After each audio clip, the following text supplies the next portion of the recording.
Good morning all students.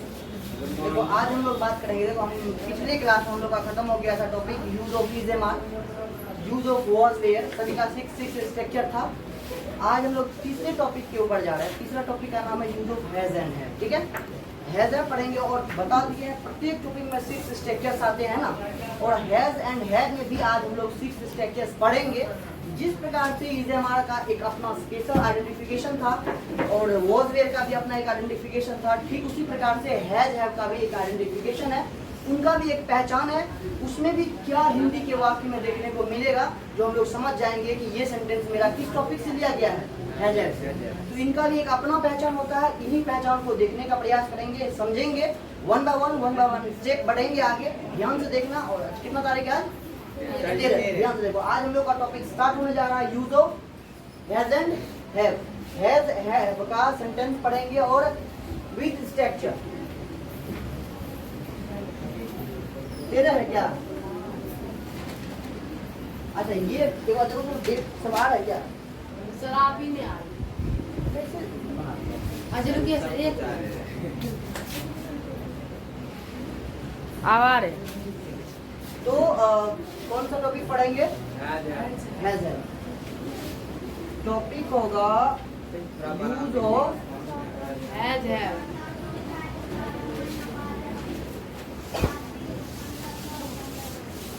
Has and have.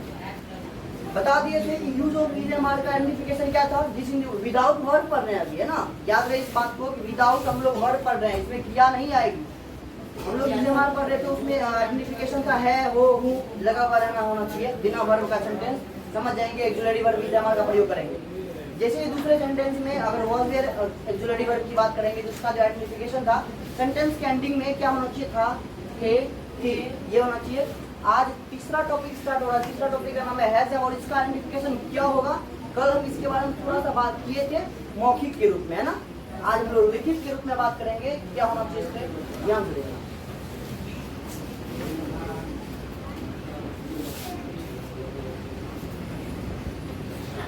Identification मतलब क्या होता है?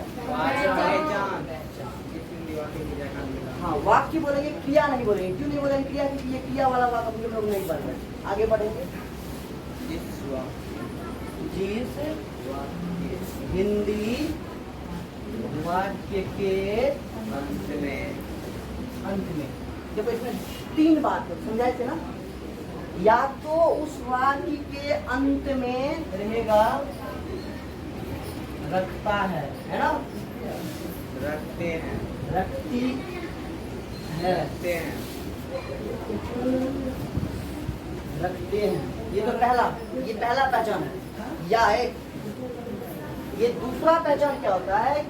या उस वाक्य में, ये पहला पहचान रखता है, रखती है, रखते हैं। और दूसरा पहचान होता है उस वाक्य में पास होने का बोध हो तो उस वाक्य में एक्सुलरी वर्ब किसका प्रयोग होता है? हैज एंड हैव का प्रयोग किसके अकॉर्डिंग? सब्जेक्ट। हाँ, उस वाक्य में हैज और हैव का प्रयोग हम लोग सब्जेक्ट के अनुसार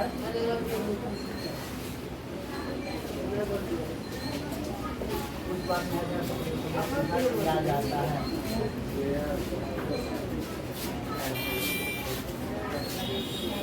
याद रहे इस बात को। सेंटेंस में 2 बात, या तो सेंटेंस के लास्ट में रखता है, रखते रखते ये होना चाहिए, या सेंटेंस के बीच में, या सेंटेंस में कभी कभी होता है कि पास दिखता भी है, कभी कभी सेंटेंस में पास नहीं भी दिखता है। तो सेंटेंस में पास का बोध हो, उस सेंटेंस में, उस वाक्य में हम लोग हैज हैव का प्रयोग करते हैं। तो सबसे मेन बात है यहाँ पे कि हैज और हैव में सिंगुलर और प्लूरल कौन कौन सी सब्जेक्ट के साथ हैज का प्रयोग होगा, कौन कौन सी सब्जेक्ट के साथ हैव का प्रयोग होगा। तो हैज का प्रयोग हम लोग वहाँ करेंगे जब मेरा subject third person singular number होगा। Third person singular number, third person होता है ही, ये मतलब वह, ही, शी, इट, कोई अकेला अकेला नाम रहेगा या ही रहेगा, सी रहेगा, इट रहेगा, इन सभी के साथ हम लोग किसका प्रयोग करेंगे? हैज का। और दूसरा होता है हैव। जब रहेगा आई, वी, यू, दे। देखो इस सब का हिंदी हम पहला क्लास में बता चुके हैं, इसमें लिखने की जरूरत नहीं है। आई, वी, यू, दे, प्लूरल मतलब क्या? एक से अधिक नाम। इन सभी सब्जेक्ट के साथ किस चीज का प्रयोग होगा? हैव का। हैव एक्सिलरी वर्ब का प्रयोग करेंगे। अच्छा, प्रत्येक टॉपिक में कितना स्ट्रक्चर्स होता है? 6। अब पहला स्ट्रक्चर्स का क्या नाम होता है? Affirmative sentence. क्या होगा? Subject plus have plus subject.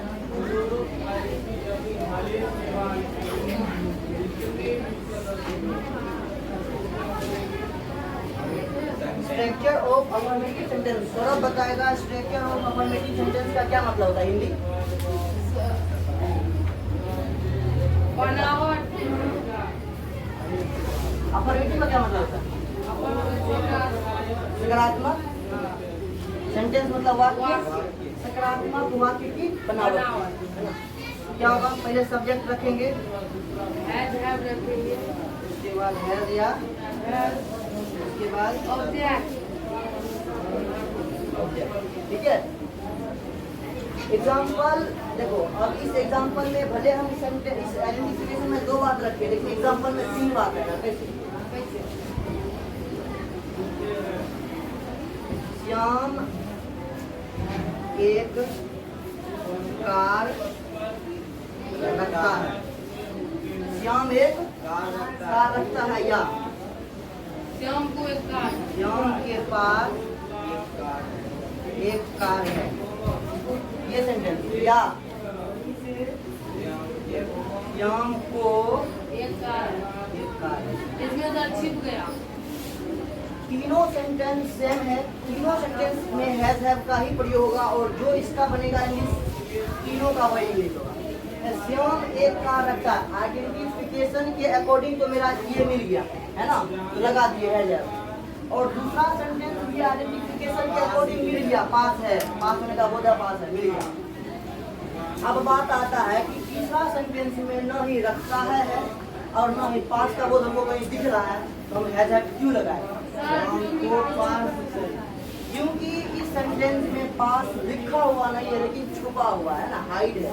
एक बार सोच के देखना, श्याम को एक कार है या श्याम के पास एक कार है, सेमी सेंटेंस तीनों का सेम बनेगा। क्या बनेगा इसका?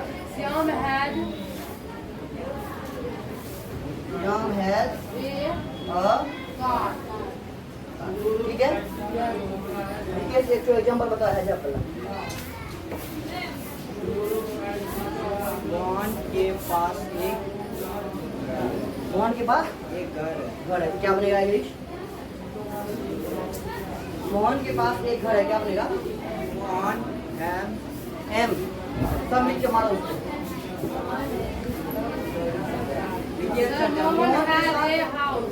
Mohan has a no mind रहता है। अमित तुम बता बोलो। पहले से ही पूछेंगे।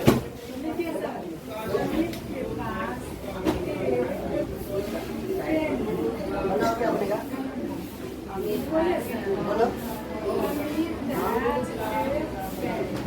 Amit has a pen. बहुत बढ़िया। अच्छा, जो बच्चे को लग रहा है कि हम समझ गए अच्छे से, जिनको अगर हो रहा है कि हम डायरेक्ट इंग्लिश ही बोलेंगे, इंग्लिश ही बोल सकते हैं। Yes sir. जरूर नहीं कि हम हिंदी के अकॉर्डिंग। अब लड़की तुम बताओ एक सेंटेंस नाम।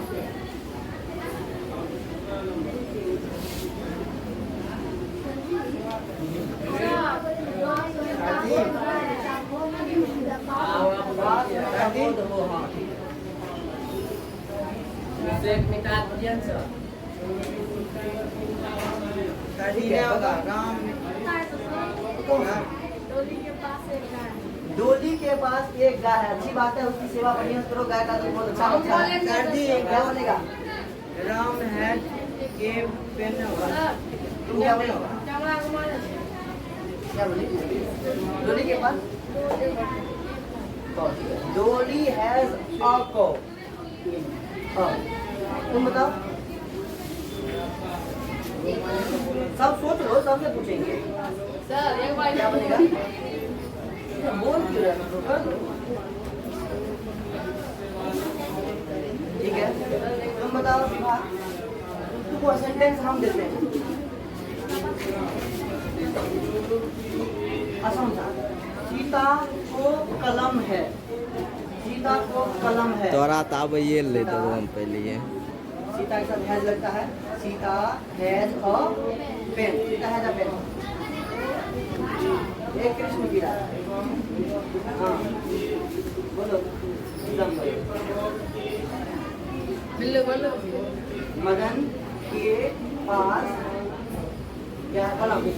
बना क्या भैया, Madan has a pen. Madan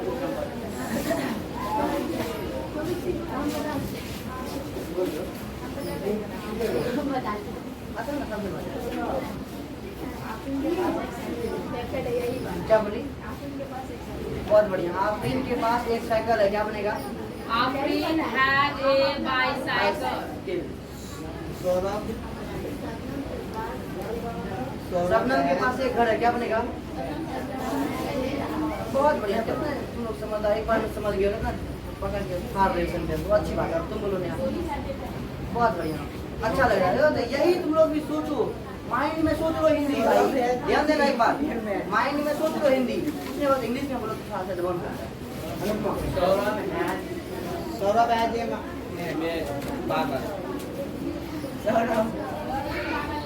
हाँ, एक काम तुम लोग करना, क्या करोगे कि सेंटेंस तो खुद से लिखते हो, सेंटेंस खुद से हिंदी का लिखना, उसका इंग्लिश बना लेना, बनाने के बाद हम चेक कर ही लेंगे।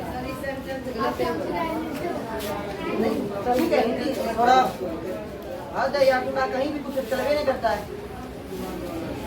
सेंटेंस जब तुम बनाओगे हिंदी का और इंग्लिश का, तो सेंटेंस बना लेना इंग्लिश, लेकिन उस सेंटेंस को सिर्फ इंग्लिश पढ़ने बुक लेना, उसको कम से कम 10 बार 20 बार पढ़ना, उसी सेंटेंस को रिपीट करना। I have a pen, we have a book, ये वो जितना भी होगा 10 बार 20 बार पढ़ने से क्या होता है, तुम्हारे अंदर रिपीटेशन होगा, इंग्लिश बोलने की वो क्षमता बढ़ेगी और मन लगेगा पढ़ने, समझे। और बोलने में कन्वर्सेशन अच्छा होगा और प्रोनाउंसिएशन अच्छा होगा। प्रोनाउंसिएशन मतलब उच्चारण सही बोल पाओगे, ठीक है। इसका कर लोगे ना एग्जाम्पल, ऐसे एक स्ट्रक्चर खुद से प्रयास करना हो जाएगा, हमको लगता है। नेगेटिव का, इसका जो नेगेटिव बनाओगे तुम लोग, सच बना लेंगे तो कैसे करोगे। सब्जेक्ट में रखना है,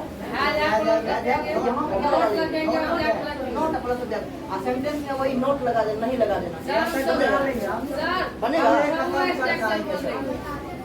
तो तुम लोगों से कल होमवर्क में देखेंगे अफर्मेटिव स्ट्रक्चर और नेगेटिव स्ट्रक्चर विद दोनों स्ट्रक्चर का 10-10 सेंटेंस कुल मिला के 20 सेंटेंस हिंदी एंड इंग्लिश, समझ आ गया। करके आओगे गाइस। आज की सभा समाप्त होती है, तब तक मैं विदा लेता हूँ। जय हिंद।